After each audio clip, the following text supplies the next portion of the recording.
अमावस्या का दिन आ गया और इधर सावन लग रहा था, इधर अमावस्या पड़ गई और दूसरे दिन सावन के 15 दिन पड़ना थे, शिव के दिन पड़ना थे। और शास्त्र कहता है सावन का महीना वापिस लग रहा हो, उस दिन 33 कोटि देवी देवता भगवान शंकर के मंदिर में खड़े होकर अपनी जिंदगी का सारा पुण्य चालू कर देते हैं, पूरा पुण्य।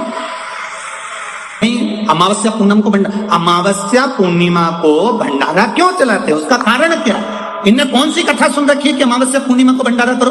अमावस्या के दिन कोई शंकर का भगत आ गया, कोई शिव का उपासक आ गया, कोई शिव का उगड़दानी का भगत आ गया, कोई नारायण का भगत आ गया, उसको कुछ खिला दो, उसका मुंह झूठा करा दो। आखिर कारण क्या? बड़े बड़े घरों में ब्राह्मणों को निमंत्रण दिया जाता है, अमावस्या है पंडित जी आ जाना, भोजन कर जाना, पूर्णिमा है पंडित जी आ जाना, भोजन कर जाना, पूर्णिमा के दिन कथा कर जाना, अमावस्या के दिन कथा कर जाना। अमावस पूनम का ऐसा योग क्यों बनता है? उसका कारण केवल एक, शिव महापुराण की कथा कर रही है। अमावस्या का दिन था, दूसरे दिन सावन का महीना वापिस चालू, श्रावण वापिस चालू होना था। दोनों का जब संजोग होता है, सावन का जब संजोग होता है, आपको कथा में भी पहले कहा, मेहमान तुम्हारे यहाँ रहते हैं जब तक बच्चों को कुछ नहीं देते हैं। मेहमान जिस दिन जाते हैं 200-500 रुपए बच्चों को दे जाते हैं। और सावन का वापिस मध्य का प्रारंभ का दिन वापिस हो जाता है, जब होगा सावन वापिस चालू होगा, उस दिन 33 कोटि देवता, यक्ष, गंधर्व, देवता, पितर सब उस दिन लुटाते हैं, संपदा देते हैं, बेबकू देते हैं। और उस दिन भूल से भी अगर एक कनेर का फूल शंकर भगवान पर चढ़ जाता है तो जिंदगी का सारा भंडार हमारा भर जाता है। एक पुष्प,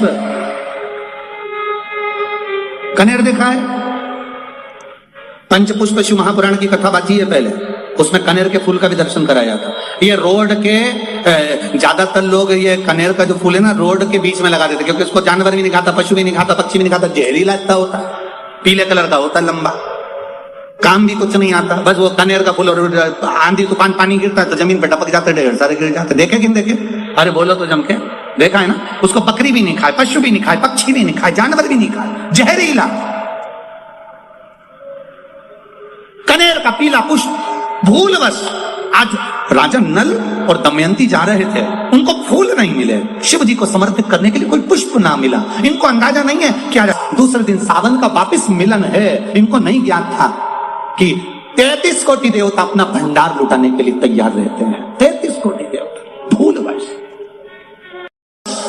चढ़ गया, भूलवश अनायास, मालूम नहीं है कि कनेर का पुष्प चढ़ गया। अब इनको पुष्प ना मिला, पुष्प ना मिला, ना मिलने पर इन्होंने देखा मार्ग से जाते जाते इस पुष्प पर ना पक्षी बैठ रहा है, ना पशु बैठ रहा है, ना इसको कोई खा रहा है, ना कोई जान रहा है। पुष्प देखा, कनेर का पुष्प सम्मुख था, छीना और उठाकर उस दमयंती ने अपने पति नल को दिया।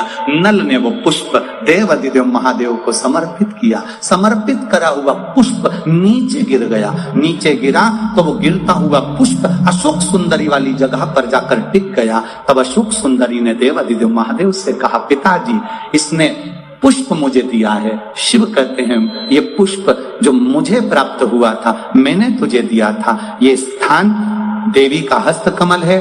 आज का दिन 33 कोटि देवता अपना भंडार, अपना पुण्य मनुष्य को देते हैं, इसलिए आज तुम पुण्य दीजिए।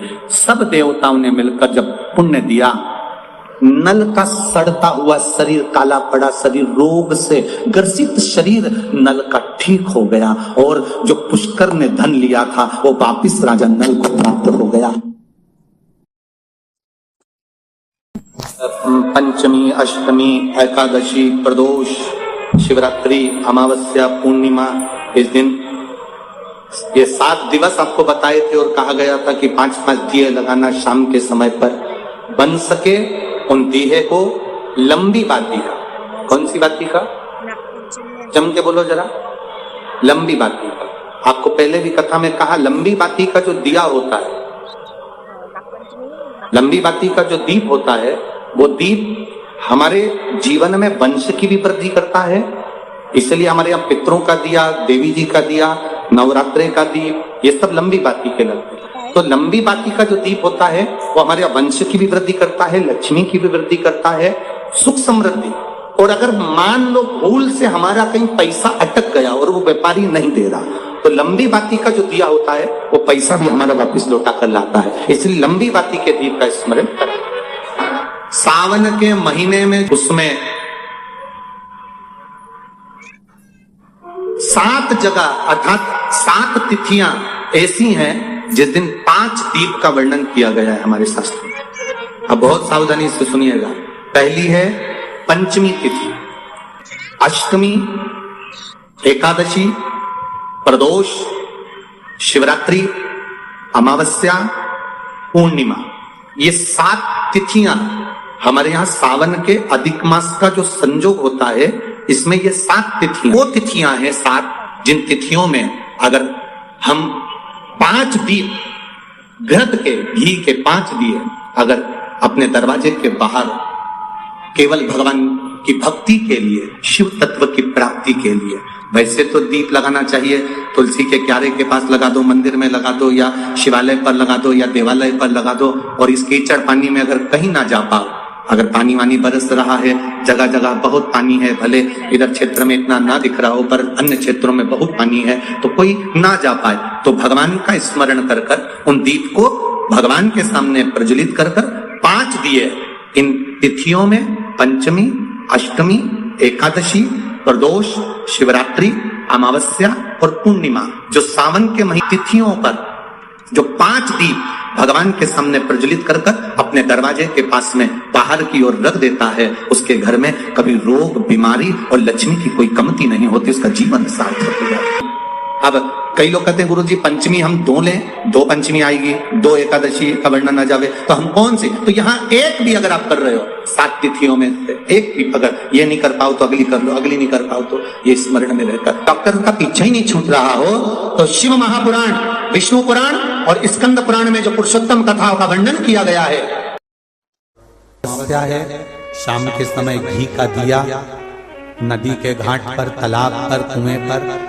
शहरों में अगर नदी तालाब नहीं है तो आपके घर में जो मटका है, हंडा है, शहर वालों, गांव में अगर नदी तालाब हो, अपने शहर में हो तो वहां लगाओ, और अगर नदी तालाब नहीं हो तो पानी का जो हंडा मटका रसोई घर में होता है, अमावस्या के दिन शाम को वहां भी दिया लगा सकते हो। अगर नहीं है नदी तालाब, बावड़ी, कुआं, तो अगर है तो वहां जाओ, नहीं हो तो वहां जाओ, लगाओ।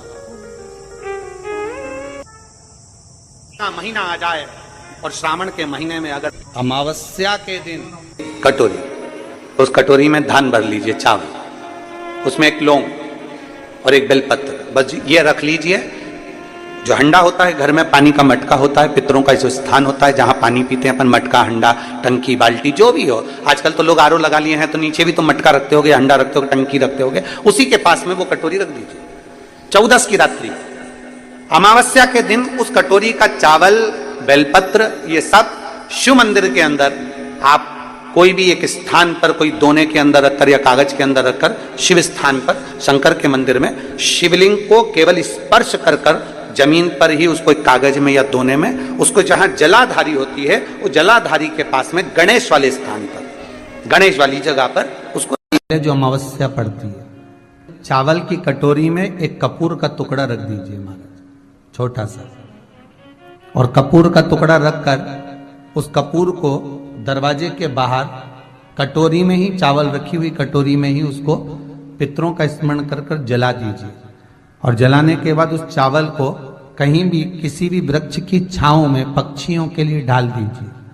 शिव महापुराण की कथा कहती है, अगर मान लो पितृ आपको कष्ट दे रहे हैं, पितृ आपको तकलीफ दे रहे हैं, कोई काम नहीं होने दे रहे हैं, या कहीं आपको ऐसा लगता है कि पितरों का दोष है, तो वो पितृ दोष देवी, अब ये जो आप करेंगे ये कब कर रहे हैं? अमावस्या के दिन आप उसको रख रहे हैं। अमावस्या के दिन उसको रखकर रात भर अपने रखा कपूर के साथ में, मान लो आपको कोई ब्राह्मण देवता ने कहा कि आपके यहाँ पितृ दोष है, तो आपको घबराना नहीं है कि महाराज जी मुझे क्या करना पड़ेगा, पितृदोष है।